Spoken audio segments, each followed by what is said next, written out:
ఓం Shri Sairam. Sai group కార్యక్రమానికి స్వాగతం. మనము శ్రీరామనవమి ఉత్సవాన్ని జరుపుకోబోతున్నాం. షిరిడీలో జరిగేటువంటి 3 ఉత్సవాల్లో శ్రీరామనవమికి ఒక ప్రత్యేకమైనటువంటి విశిష్ట స్థానం ఉంది. ఎందుకంటే ప్రపంచంలో ఎక్కడా కూడా అంత వైభవంగా శ్రీరామ జన్మోత్సవం జరగదు. ఒక రకంగా చెప్పాలంటే ఈరోజు అయోధ్యాపురిలో కూడా అంత ఘనమైనటువంటి ఉత్సవం జరుగుతుందని చెప్పి మనం అస్సలు ఊహించలేం. ఎందుకంటే ఇది ఈరోజు ప్రారంభమైనటువంటిది కాదు. శ్రీరామనవమి ఉత్సవము ప్రారంభమైనటువంటి తొలినాళ్ళలోనే 50 నుంచి 60 వేల మంది భక్తజనం షిరిడీకి వచ్చేటువంటి వాళ్ళట. ఆ తర్వాత ఆ సంఖ్య 1,00,000కు చేరింది. ఈరోజు కూడా కొన్ని లక్షల మంది శ్రీరామనవమి జన్మోత్సవానికి షిరిడీకి వస్తారు. ఆ కన్నుల పండుగగా జరిగేటువంటి ఆ ఉత్సవాన్ని చూస్తున్నప్పుడు బాబా యొక్క శక్తి మనకు అవగతమవుతుంది. బాబా వారు 60 సంవత్సరాలు సుదీర్ఘంగా వారు శరీరంతో జీవించి ఉన్నటువంటి ద్వారకామయిని చూస్తే మనకు అక్కడ ముల్లోకాలు కనిపిస్తాయి. అదేవిధంగా 3 యుగాలలో ఉన్నటువంటి భగవంతుని యొక్క స్పర్శ మనకు అక్కడ అవగతమవుతుంది. బాబా పాడుబడ్డటువంటి ఆ ఆవాసానికి ద్వారకామయి అని చెప్పి పేరు పెట్టారు. శ్రీకృష్ణుడి యొక్క ద్వారకానే తన యొక్క ఆవాసంగా చేసుకున్నాడు. ఆ తర్వాత ఏ దైవానికి జరగనటువంటి అద్భుతమైనటువంటి ఉత్సవాన్ని, శ్రీరామ జన్మోత్సవాన్ని బాబా స్వయంగా అనుమతించి ఆరంభింపజేశారు. శ్రీరామనవమి నాడు మనకు అక్కడ గొప్ప త్రేతాయుగంలో శ్రీరాముడి యొక్క జన్మ వైభవం అంతా అక్కడ కనిపిస్తుంది. తను పులకరించిపోతుంది.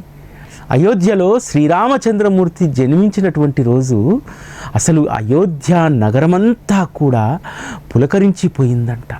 రామా రామా రామా అనేటువంటి నామంతో జనం పరవశించిపోయారట. శ్రీరామచంద్రమూర్తి యొక్క రూపాన్ని చూసి ఆ రోజు జనులంతా కూడా తన్మయత్వంతో ఊగిపోయారట. అటువంటి శ్రీరామచంద్రమూర్తి యొక్క జన్మోత్సవాన్ని ద్వారకామయిలో బాబా జరిపించారు. శ్రీరామ జన్మోత్సవం సందర్భంగా అక్కడ జరిగేటువంటి ఉత్సవాన్ని చూసినటువంటి వాళ్లకు ఆ రోజుల్లో సాక్షాత్తు అయోధ్యాపురి అక్కడ ఆవిష్కృతమయ్యేదట. అక్కడ జరిగేటువంటి ఆ ఊయల ఉత్సవాన్ని చూస్తున్నప్పుడు శ్రీరామచంద్రమూర్తికి జరిగినటువంటి ఊయల పండగే అందరికీ గుర్తొచ్చేదట. అంత అద్భుతంగా శ్రీరామ జన్మోత్సవం షిరిడీలో ఆరంభమైంది. శ్రీరామ జన్మోత్సవం రోజు అక్కడ త్రేతాయుగం నాటి దృశ్యం మనకు ఆవిష్కృతమవుతే శ్రీకృష్ణ జన్మోత్సవాన్ని కూడా బాబా అత్యద్భుతంగా జరిపించేటువంటి వారు. అప్పుడు ద్వాపర యుగం అక్కడ ఆవిష్కృతమవుతుంది. ఇక పాండురంగడికి సంబంధించినటువంటి ఉత్సవానికి అక్కడ కొదువే లేదు. కార్తీక మాసంలో అక్కడ జరిగేటువంటి తులసీ కళ్యాణం అందుకు నిదర్శనం కదా. తులసీ కళ్యాణం ఎంత అద్భుతంగా జరుగుతుంది. ద్వారకామయి చూడ్డానికి ఆ రోజు అందరికీ ఒక పాడుబడ్డటువంటి ఒక ఆవాసంగా కనిపించేది. కానీ అందులో భగవంతుడు ఏర్పాటు చేసినటువంటి అనేక సూక్ష్మమైనటువంటి విషయాలను గనక గమనించినటువంటి వాళ్లకు ద్వారకామయిని బాబా ఏ విధంగా తీర్చిదిద్దారనేటువంటిది అక్కడ కనిపించేది. తులసి బృందావనం, ద్వారకామయిలో నిత్యం జ్యోతులు ప్రజ్వలించడం, ధుని నిరంతరంగా అది వెలిగి ఉండడం, ద్వారకామయి తల్లిని ఆశ్రయించేటువంటి వారికి అన్ని యుగాల్లో ఉన్నటువంటి భగవంతుడు అనుభవం అయ్యేటువంటి వారు. అంతేకాదు బాబా వారి యొక్క చతురత ఎంత గొప్పదంటే ద్వారకామయిలో ఈరోజు ఉన్నటువంటి కొన్ని వస్తువుల గురించి మాట్లాడుకుంటే మనము ద్వారకామయిలో దర్శనం చేసుకొని రాగానే ఆ ఒక బండ పైన బాబాగారి యొక్క చిత్రపటం ఉంటుంది కదా. ఆ బండ ఇంతకుముందు ద్వారకామయి బయట ఉండేది. దానిపైన షిరిడీలో ఉన్నటువంటి జనులు చాలామంది బట్టలు ఉతుక్కునేటువంటి వారు. ఒకరోజు ఏమైందో తెలియదు కానీ బాబా ఆ బండరాయిని రత్నసింహాసనంగా చేసుకొని దానిపైన కూర్చుంటారు. అప్పటి నుండి అక్కడ బట్టలు ఉతకడం మానేస్తారు. మెల్లమెల్లగా అది సభా మండపంలోకి చేరుతుంది. బాబా హారతి తర్వాత జనంతో మాట్లాడేటప్పుడు తొలినాళ్ళలో లెండి నుంచి వచ్చినప్పుడు మొదట అక్కడ కూర్చొని భక్తజనంతో అక్కడ మాట్లాడేటువంటి వారు. వారు ఆ బండరాయి పైన కూర్చున్నా సరే ఆ బండరాయి రత్న కనక సింహాసనం వలె అక్కడ మెరిసిపోయేదట.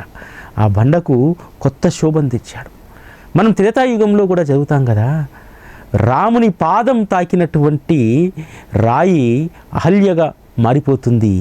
అదేవిధంగా ఈరోజు సద్గురు శ్రీ సాయినాథులు ఆసీనులైనటువంటి ఆ రాయి ఎంత పరమ పవిత్రమైనటువంటిది.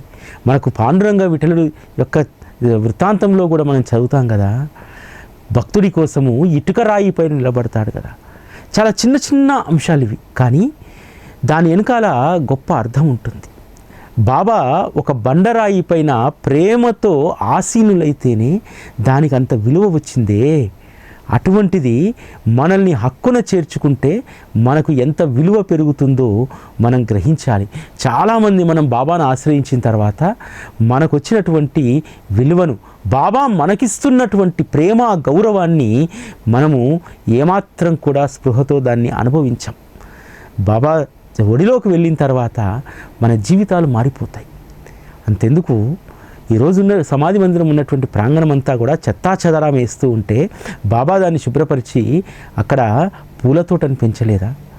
అంటే పనికి రానటువంటి దానిని కూడా, అది అసలు దానివైపు ఎవరూ కూడా కన్నెత్తి చూడనటువంటి దాన్ని కూడా బాబా వారి యొక్క పాద కరస్పర్శతోటి ఆ రోజు పునీతం చేశారు. ద్వారకామయ్య కూడా అంతే కదా, బాబా రాకంటే ముందు అది పాడుపడిపోయింది. కనీసం అక్కడ ఎవరు కూర్చోవడానికి కూడా అసలు ఆలోచించేటువంటి వారు కాదు. అటువంటి ఆవాసాన్ని ఆయన ద్వారకామయిగా నామకరణం చేసి ఆ ద్వారకామయిలో చార్ధామ్లో జరిగేటువంటి అన్ని ఉత్సవాలను ఇక్కడ బాబా జరిపించారు. అయోధ్యలో జరిగేటువంటి శ్రీరామ జన్మోత్సవం జరుగుతుంది, మధురైలో జరిగేటువంటి శ్రీకృష్ణ జన్మోత్సవం జరుగుతుంది, పాండురంగానికి సంబంధించినటువంటి కళ్యాణం జరుగుతుంది, తులసి కళ్యాణం. ఎప్పుడూ కూడా జగన్నాథ స్వామికి సంబంధించినటువంటి హరినామ సంకీర్తన అక్కడ ఎప్పుడూ జరుగుతూనే ఉంటుంది. ఈ విధంగా అయోధ్య, మధుర, పూరి, కాశీ ఈ నా చార్ధాములుగా ఉన్నటువంటి అక్కడ జరిగేటువంటి వైభవమంతా కూడా మనకు ద్వారకామయిలో స్పష్టంగా కనిపిస్తూ ఉంటుంది. శ్రీరామనవమి ఉత్సవానికి సంబంధించి దాన్ని బాబా ఎంత గొప్పగా మలుపు తిప్పారు కదా. శ్రీరామనవమి రోజు ఉరుసు ఉత్సవం జరిపించాలని చెప్పి గోపాలరావు గుండుకు ఆలోచన వస్తుంది.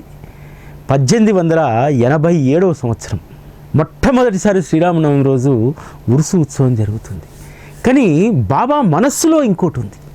ఎందుకు ఉరుసు ఉత్సవం జరిగింది? బాబా ఒక ఫకీరు రూపంలో ఉన్నారు.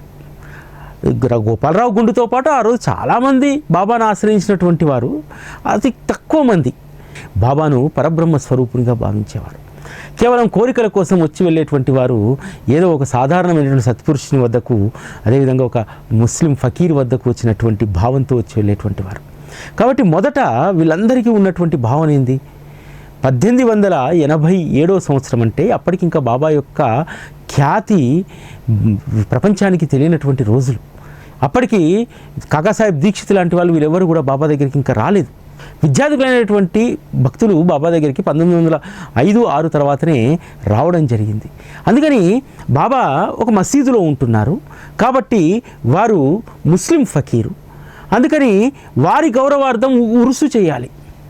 బాబా దేనికి అడ్డు పెట్టాడు కదా, దేనికి అసలు వారు భక్తులు ఏదైనా చేస్తారంటే ఆ సత్సంకల్పానికి అస్సలు అడ్డు పెట్టారు. అది కూడా భగవంతునికి సంబంధించినటువంటి కార్యమే కాబట్టి బాబా శ్రీరామనవమి రోజు ఉరుసు, జెండా ఉత్సవం, అదేవిధంగా చందనోత్సవం ఇవన్నీ జరుగుతున్నా సరే బాబా తను ఎప్పుడు ఏ స్థితిలో ఉండేటువంటి వారు అదే స్థితిలో ఉండేటువంటి వారు. ఇది తెలిసినటువంటి అనేక మంది జనాలు ఆ రోజుల్లోనే తండోపతండాలుగా శ్రీరామనవమి రోజు షిరిడీకి చేరుకునేటువంటి వారు. ఉరుసు ఉత్సవం ప్రారంభమైనటువంటి 1887 తర్వాత 14 సంవత్సరాలకు 1912లో శ్రీరామనవమి ఉత్సవం ప్రారంభమవుతుంది. బాబా ఏదైనా సరే కాలక్రమంగా భక్తులకు అనేక రకాలైనటువంటి అనుభవాలు ఇచ్చి తద్వారా వారికి సంబంధించినటువంటి సత్కార్యాలను చేయిస్తారు. శ్రీకృష్ణ జోగేశ్వర భీష్మ షిరిడీలో జరిగేటువంటి శ్రీరామ జన్మోత్సవాన్ని చూడడానికి వచ్చారు. వచ్చినప్పుడు అందరితో పాటు ఆ ఉత్సవంలో పాల్గొనలేదు. ఆ రోజు తెల్లవారుజామున తను వాడాలో కూర్చొని ఉండగా కాకా మహాజని పూజాపల్లెంతో పాటు వెళ్తూ ఉంటే ఒక ఆలోచన స్ఫురణకు వస్తుంది. ఈరోజు శ్రీరామనవమి ఉత్సవం కదా, ఉరుసు జెండా ఉత్సవాలతో పాటు శ్రీరామ జన్మోత్సవం చేస్తే ఎంత అద్భుతంగా ఉంటుంది అని ఆ ఆలోచన మనసులోకి రాగానే కాకా మహాజని చెవున వేస్తారు. కాకా మహాజని ఈ విషయము రాధాకృష్ణయ్యకి తెలియజేస్తారు. సరే, రాధాకృష్ణయ్య బాబా అనుమతి తీసుకోమని చెప్పి కాకా మహాజని చెప్తుంది. కాకా మహాజని అడగగానే బాబా ఒక్క మాట కూడా మాట్లాడలేదు. సరే, అదేవిధంగా రాముని ఊయల ఉత్సవం చేద్దాము అని అన్నారు. అప్పటికప్పుడు చకా చకా చకా చకా ఏర్పాట్లు జరిగిపోయాయి. అంటే ఇక్కడ మనం గమనించాల్సింది ఏంటంటే 2 రకాలైనటువంటి ఉత్సవాలు అక్కడ జరిగాయి. శ్రీరామనవమి ఉత్సవం ప్రారంభమైందని చెప్పి బాబా ఉరుసు ఉత్సవాన్ని ఆపమని చెప్పలేదు, జెండా ఉత్సవాన్ని ఆపమని చెప్పలేదు. ఎవరి ఉత్సవం వారే కన్నుల పండుగగా చేసుకోమన్నారు. శ్రీరామచంద్రమూర్తిని ఆరాధించేటువంటి వాళ్ళకు కులం, మతం, జాతి ఇవేమీ ఉండవు. ఈ భారతావని పైన జన్మించినటువంటి ప్రతి బిడ్డకు కూడా శ్రీరామ అనేటువంటి నామం వినగానే మనస్సు పులకరించిపోతుంది. ఆ విధంగా శ్రీరామనవమి ఉత్సవము ఆరంభమైంది. ఆ రోజు ఊయల కట్టి బాలరాముణ్ణి ఊయల్లో వేసి మరి శ్రీరామ కథ చెప్పడానికి హరిదాస్ కావాలి కదా, అందుకు భీష్మ సిద్ధమవుతాడు. దాసన్ మహారాజు రాసినటువంటి శ్రీరామచంద్ర జననానికి సంబంధించినటువంటి పుస్తకం వారి వద్ద ఉంటుంది. ఆ పుస్తకంని వారు కథగా చెప్తారు. ఆ రోజు హార్మోనిస్ట్గా కాకా మహాజని ఉంటారు. రాధాకృష్ణయ్య ఊయల పంపిస్తుంది, సొంటి ప్రసాదం పంపిస్తుంది, బాలరాముడి యొక్క మూర్తిని పంపిస్తుంది. అంగరంగ వైభవంగా శ్రీరామచంద్ర జన్మోత్సవం షిరిడీలో ఆరంభమవుతుంది. షిరిడీలో జరిగేటువంటి శ్రీరామచంద్ర జన్మోత్సవాన్ని చూడడానికి ఎక్కడెక్కడి నుంచో వచ్చేటువంటి వారు. ఆ శ్రీరామచంద్ర జన్మోత్సవం జరుగుతున్నంతసేపు బాబా ఎంతో సావధానులై శ్రీరాముడి యొక్క జనన కథనాన్ని వారు వినేటువంటి వారు. ఎందుకంటే శ్రీరాముడి యొక్క జననం ఈ త్రేతాయుగంలో ఒక అద్భుత ఘట్టం. ఆ ఘట్టానికి సంబంధించినటువంటి విషయాలు వింటూ ఉంటే దశరథుడు ఏ విధంగా పుత్రకామష్టి యాగాన్ని చేయడం ద్వారా ఏ విధంగా రామచంద్రమూర్తి జన్మించారు, ఆ రామచంద్రమూర్తి యొక్క గుణగణాలు, ఆయన ఎప్పుడూ కూడా ఆడిన మాట తప్పకపోయేటువంటి వారు. తన యొక్క తండ్రికి ఇచ్చినటువంటి మాట ప్రకారం అరణ్యాలకు వెళ్ళారు. ఇక్కడ బాబా ఎప్పుడూ ఒక మాట చెప్తూ ఉండేటువంటి వారు, ఈ ద్వారకామయిలో కూర్చున్నటువంటి నేను ఏ రోజు కూడా అసత్యం పలకను అని చెప్పి. ఇది రాముడి యొక్క మార్గం. ధర్మ సంస్థాపన కోసం ధర్మాన్ని ఏ విధంగా రాముడు స్వయంగా ఆచరించాడో మనకు బాబా అవతారంలో అదే మనకు చాలా స్పష్టంగా కనిపిస్తుంది. ఎందుకంటే తనను శరణుజొచ్చి వచ్చినటువంటి భక్తులను బాబా ఏ రోజు కూడా వారిని వదిలిపెట్టాడు. సుగ్రీవుడు వచ్చి శరణు వేడితే సొంత సోదరుడి వలె ఏ విధంగా హక్కున చేర్చుకొని రక్షించాడు. వాలి అరాచకాలను అరికట్టి ఏ విధంగా రాజ్యాన్ని అప్పగించారు. ఆ రాజ్యాన్ని అప్పగించిన తర్వాత కూడా సుగ్రీవుడు లేదు లేదు సీత జాడ దొరికిన తర్వాతనే నేను నా రాజ్యానికి వెళ్తా అని చెప్పి ఏ విధంగా రామచంద్రమూర్తితో స్నేహంగా ఉండగలిగారు. మనకి ఇవన్నీ కూడా బాబా జీవన ప్రస్థానంలో మనకు కనిపిస్తూ ఉంటాయి. శ్రీరామచంద్రమూర్తి ఏ విధంగా అయితే సుగ్రీవుణ్ణి అక్కున చేర్చుకొని రక్షించారో ఈరోజు వారిని శరణు వేడినటువంటి ప్రతి ఒక్కరిని కూడా వారు హక్కున చేర్చుకొని ఏ విధంగా రక్షిస్తున్నారు. శ్రీరామచంద్రమూర్తి కంటే కూడా బాబాది గొప్ప దయాగుణం. శ్రీరామచంద్రమూర్తి కన్నా రాజ్యపాలన, సీత, కొడుకులు, లవకుశులు వీళ్ళందరూ ఉన్నారు. కానీ కలియుగంలో అవతరించినటువంటి సాయిరాముడికి ఆయన వ్యక్తిగత బాధ్యతలు ఏవీ లేవు. కేవలం ఆయన తనను శరణుజొచ్చి వచ్చినటువంటి వారి యొక్క రక్షణ మాత్రమే ఆయన చూస్తారు. అందుకనేనేమో ఆయన ఎవరి కోసమూ దిగులు చెందడు, ఎవరి కోసమూ తప్పించడు. సీత అపహరణ జరిగినప్పుడు రాముడు ఎంత కుంగిపోతాడు.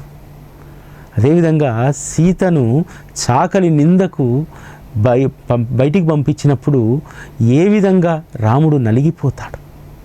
కానీ ఆయనకు వెదలు బాధలు లేవు ఈ అవతారంలో. ఆయనకు బాధ్యత మాత్రమే. తన బిడ్డలను ఎంత గొప్పగా సంరక్షించాలనేటువంటి బాధ్యత మాత్రమే ఆయన ఎత్తుకున్నాడు. ఇక్కడ మరొక ముఖ్యమైనటువంటి విషయం మనం చెప్పుకోవాలి. రాముడి కోసం తపించేటువంటి వారి పట్ల కూడా బాబాకు ఎంతో ప్రేమ ఉంటుంది. మద్రాస్ భజన సమాజం సంబంధించినటువంటి కథ మనం సచ్చరిత్రలో చదువుతాం కదా. మద్రాస్ భజన సమాజము షిరిడీకి రావడానికి ప్రధానమైనటువంటి కారణం ఏమిటో తెలుసా?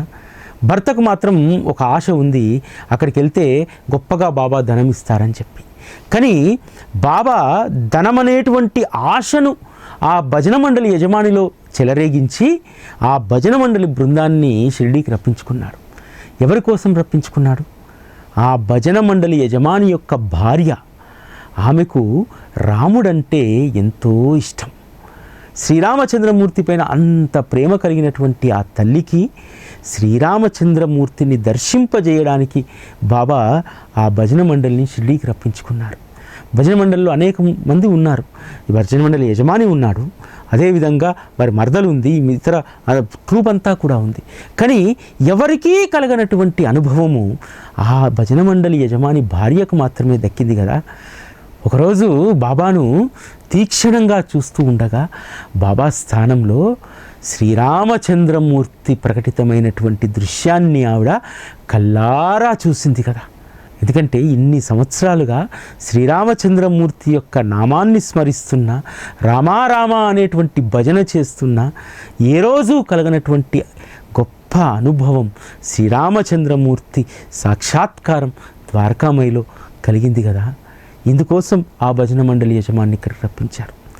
అంతేకాదు శ్రీరామ నామం చేయాలనేటువంటి వారి ఆకాంక్షను బాబా గుర్తించి ఏ విధంగా వారిలో రాముడి పట్ల భక్తిని మరింత పెంపొందింపజేస్తారు.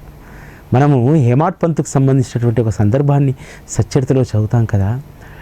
రేపటి రోజు గురువారం శ్రీరామచంద్రమూర్తికి ఎంతో ప్రీతికరమైనటువంటి రోజు. అంతేకాదు సద్గురువుకు కూడా ఎంతో ప్రీతికరమైనటువంటి రోజు.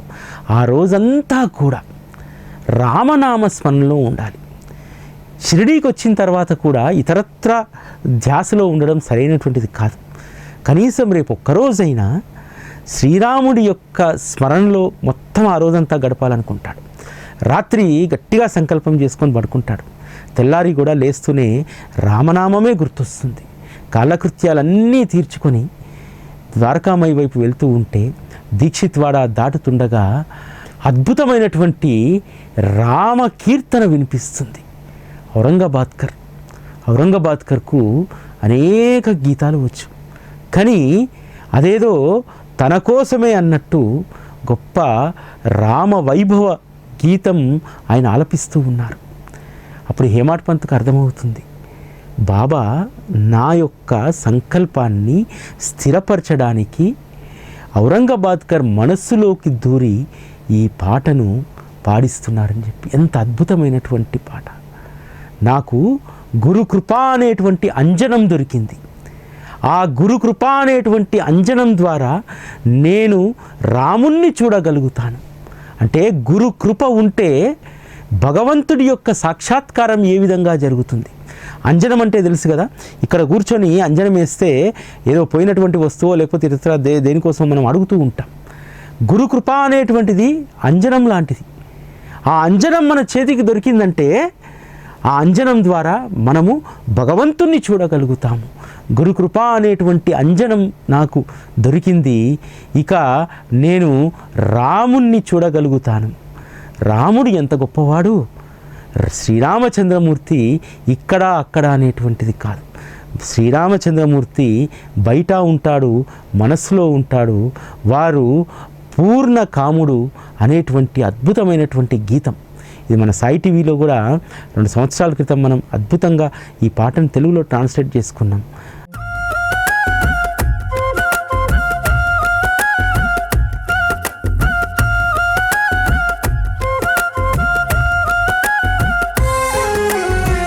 గురు కృపాంజనం దొరికెనే నాకు, సాయి కృపాంజనం దొరికినే మాకు, గురువును మించిన స్వర్గమే లేదోయి,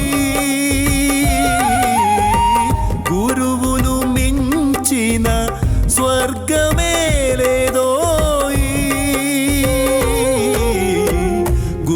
కృపాంజనం దొరికెనే నాకు సాయి కృపాంజనం దొరికినే మాకు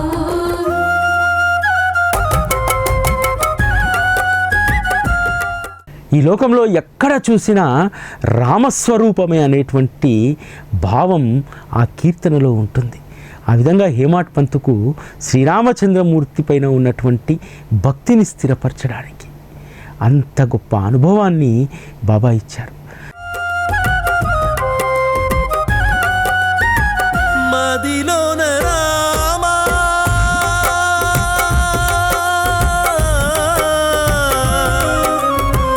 మదిలోన రామా అంతట రామా ఎక్కడ చూసిన పూర్ణకామా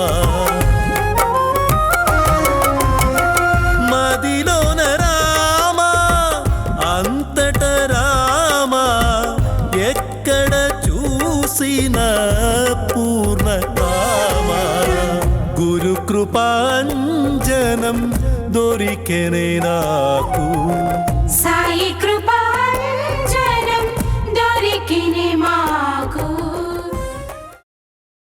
పోయిన సంవత్సరం శ్రీరామనవమి కూడా ఒక అద్భుతమైనటువంటి కొన్ని విషయాలు మాట్లాడుకున్నాం. రామ అనేటువంటి పేరు కలిగినటువంటి వారి పట్ల బాబా ఎంత ప్రేమను చూపిస్తారని చెప్పి. అయితే సాధారణంగా మిగతా వాళ్ళందరూ కూడా రామచంద్ర అర్కడ్ కావచ్చు, హరిసీతారాం దీక్షిత్ కావచ్చు, వీళ్ళందరూ కూడా ప్రతి ఒక్కరి పేరులో రామనామం ఉన్నటువంటి వాళ్ళందరి పట్ల కూడా బాబా వారి పట్ల గొప్ప ప్రేమాభిమానాన్ని చూపెట్టేటువంటి వారు. కానీ ఒక్కరి విషయంలో మాత్రము భక్తి లేకపోయినా, ఏమీ లేకపోయినా బాబా ఎంత గొప్పగా ఆ భక్తుడిని ప్రేమించారో తెలుసా? వారే రామచంద్ర బోర్కర్, చంద్రాబాయి బోర్కర్ యొక్క భర్త. ఎందుకు మరి అతనికి భక్తి లేకపోయినా, ఒకసారి కూడా బాబా దగ్గరికి వచ్చి నమస్కారం చేయకపోయినా ఎందుకు అతని పట్ల అంత ప్రేమ? ఎందుకనంటే తను ఏ అనుగ్రహాన్ని అయితే చంద్రాబాయి బోర్కర్కి ఇచ్చారో ఆ అనుగ్రహానికి అడ్డు చెప్పలేదు. ఏం కోరింది చంద్రాబాయి బోర్కరు? బాబా, నేను మిమ్మల్ని స్వేచ్ఛగా దర్శించుకోవడానికి నా భర్త నాస్తికుడు, అతను ఎటువంటి అడ్డంకి చెప్పకూడదని చెప్పి కోరుకుంది. బాబా అదే విధంగా అభయాన్ని ఇచ్చాడు. రామచంద్ర బోర్కర్ కూడా ఏ రోజు తన భార్య బాబాను దర్శించుకోవడానికి కానీ తీర్థయాత్రలు కానీ ఎటువంటి ఆంక్షలు పెట్టలేదు. ఎన్ని రోజులు షిరిడీలో ఉన్నా సరే ఏ రోజు కూడా తను విసుక్కోలేదు. భార్యను ఎందుకు అక్కడ ఉంటున్నావు అనేటువంటి ప్రశ్న కూడా వేయలేదు. అటువంటి రామచంద్ర బోర్కర్ కూడా బాబా అనుగ్రహాన్ని అనుభవించాడు. చంద్రాబాయి బోర్కర్తో బాబా అంటాడు, భాయ్ నీ రాముని నేను తీసుకెళ్తాను అని అంటే చంద్రాబాయి బోర్కర్ ఒక మాట మాట్లాడదు. ఆ విషయము భర్తకు చెప్తే భర్త అంటాడు, ఇప్పుడు చాతుర్మాసం కదా, అయిపోయిన తర్వాత తీసుకుపోమని రాదని అంటాడు. బాబాను వేడుకుంటే అదేవిధంగా చాతుర్మాసం అయిపోయిన తర్వాతనే రామచంద్ర బోర్కర్ మరణిస్తారు. అంటే తన పట్ల భక్తి లేకున్నా, విశ్వాసం లేకున్నా తన భక్తురాలైనటువంటి చంద్రాబాయి బోర్కర్ను ఏమాత్రం కూడా ఏ రోజు ఇబ్బంది పెట్టకుండా తన భక్తి మార్గంలో ఉండేలాగా సహకరించినటువంటి రామచంద్ర బోర్కర్ను కూడా బాబా ఎంతగా ప్రేమించి ఉంటారు. రామనామానికి ఎంత గొప్ప మహత్తు ఉందో, ఆ రామ అనేటువంటి పేరు కలిగినటువంటి ప్రతి ఒక్కరిని కూడా అంతే గౌరవంగా చూసేటువంటి వారు. హరిసీతారాం దీక్షిత్లో కూడా రాముడు ఉన్నాడు కదా. అందుకని హరిసీతారాం దీక్షితను ఎంతో ప్రేమతో బాబా కాకా కాకా కాకా అని పిలుచుకునేటువంటి వారు. అంటే ఒక రకంగా చెప్పాలంటే కాకా అంటే పినతండ్రి, తండ్రితో సమానం. రామచంద్రుడు అనేటువంటి పేరు కలిగినటువంటి హరిసీతారాం దీక్షితును కాకా కాకా అని చెప్పి ఎంతో ప్రేమగా పిలుచుకునేటువంటి వారు. అంతేకాదు ఆత్మారాం తర్కడు, చంద్రాబాయి బోర్కర్ భర్తలాగానే ఆత్మారాం తర్కడ్కు కూడా మొదట భక్తి లేదు, ప్రార్థనా సమాజానికి సంబంధించినటువంటి వాడు. ఆత్మారాం తర్కడ్ను కూడా తన వైపు తిప్పుకోవడానికి నివేదన అనేటువంటి బాధ్యతను అప్పగించి ఒక్కరోజు నివేదన పెట్టడం మర్చిపోతే తనకు తానుగా బాబా ముందు లెంపలేసుకొని నా అంత మూర్ఖుడు మరొకరు లేరు అని చెప్పి బాబా చిత్రపటం ముందు మోకరిల్లి బాబాను ప్రాధేయపడ్డాడు కదా, క్షమాపణలు వేడుకున్నాడు కదా. అప్పటి నుంచి బాబా పైన భక్తి విశ్వాసాలు పెరిగాయి కదా. ఎవరిని వదలలేదు.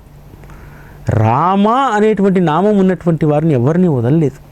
తన వద్దకు వచ్చినటువంటి రామభక్తులు ఎంతోమందికి డాక్టర్కు అద్భుతమైనటువంటి రామదర్శనాన్ని ఇచ్చాడు. ఎన్నో ఏళ్ళుగా రాముడి భక్తుడిగా ఉండి నేను రాముణ్ణి తప్ప మరొకరి నామాన్ని ఉచ్చరించనని, రాముడి రూపాన్ని తప్ప నేను ఏ రూపానికి నమస్కారం చేయనని చెప్పి భీష్మించుకున్నటువంటి ఆ డాక్టర్కు రాముడిగా దర్శనమిచ్చి ఇన్ని సంవత్సరాలుగా రాముడి పట్ల పెంచుకున్నటువంటి ప్రేమకు బాబా అక్కడ నిదర్శనాన్ని ఇచ్చారు.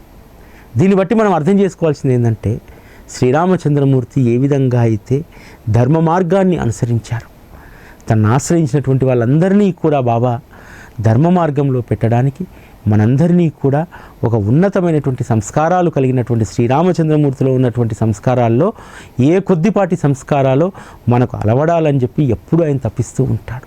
మనం కూడా బాబా యొక్క ఆకాంక్షలకు అనుగుణంగా ధర్మబద్ధంగా జీవించడానికి సాయిరాముడి యొక్క ధ్యాసలో, వారి యొక్క భక్తి మార్గంలో మనం మరింత ముందుకెళ్ళడానికి ప్రయత్నం చేద్దాం. ఓం శ్రీ సాయిరామ్.